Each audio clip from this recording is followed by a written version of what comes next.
কি ঘটেছে? ঘটেছে মানে আমাদের পার্টির একটা মেগা র্যালি ছিল।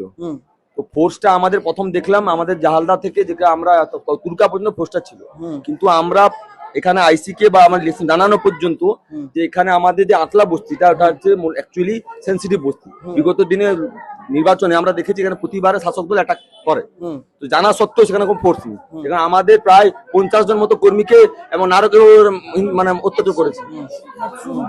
100-র উপরে বললো, আমি ছিলাম, আমার উপরে অ্যাটাক হয়েছে। আচ্ছা, এবারে আমরা যখন ফোর্স গেল, আমাদের একজন কর্মীকে নিয়ে ওরা নৃশংসভাবে মারধর করে।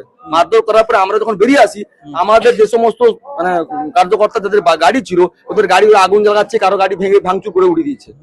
মানে ওরা প্রতিটা জায়গায় ব্লকেজ করে আমাদের মানে আমাদের যে র্যালি বলুন বা আমাদের কর্মীদের মারার জন্য প্রস্তুত ছিল। কারা ছিল শনাক্ত করতে পেরেছেন? শাসক দল। শাসক দলের হারমাত বলে চলে, যে এখানকার জেহাদি গোষ্ঠী বললে চলো। আচ্ছা, জেহাদি গোষ্ঠী এক প্রকার।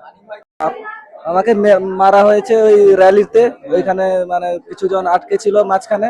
তো আমরা ঘুরে যাই ওদেরকে মানে আনার জন্য, ওইখানে ঘোরার পথেই ওরা হামলা করেছে টিএমসি। আচ্ছা, আপনার কি মাথা ফাটি দিয়েছে? হ্যাঁ। কি কি ঘটেছিল দাদা আজকে? আমাদের র্যালি চলছিল, লালা প্ল্যান করে আছে বলে আমরা জানিনি। এটা করেছে খড়ি গ্রুপ, জারুল গ্রুপ, ইস্তেকার গ্রুপ, ওরা 3 জায়গা মিলিয়ে কাজ করেছে। আমরা যখন লেডি ঈদগাহ খেপে যাই, তারপরে আমাদেরকে প্রার্থীর উপরে সব ইট বিচ্ছে সব ছাটা হয়। আপনার কোথায় মেরেছে?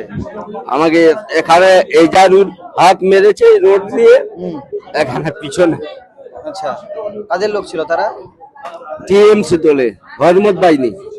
আচ্ছা, এজারুল হচ্ছে সবচেয়ে বড় হরমত বাহিনী, 2 নম্বর হচ্ছে খলিল, 3 নম্বর হচ্ছে ইস্তেখারের নেতৃত্ব সব কাজ হয়েছে। দাদা দাদা কি হয়েছে? কি হয়েছে? কি হয়েছে? আগে অজিতদা ইয়েতে গেছিলাম র্যালিতে, আঁকলার কাছে, মানে ধরে কোনো কথা নয়, পাথর, তারপর রড, শাবল, কাতান, সব নিয়ে কোনো কথা নয়। যারা প্রথম বেরিয়ে গেছে ঠিক আছে, ধরে নিচ্ছে, মানে 5-2 হাত অন্তর তারা আছে গ্যাদারিং করে। কারা কারা ছিল? কারা? সব আকলার মুসলমান। আপনার কোথায় মেরেছে? আমার সব তৃণমূলের আপনার কোথায় মেরেছে? এইখানে প্রথম পাথর, হ্যাঁ, তারপর 4-5 জন মিলে হ্যাঁ। শুধু পা দিয়ে লাঠি।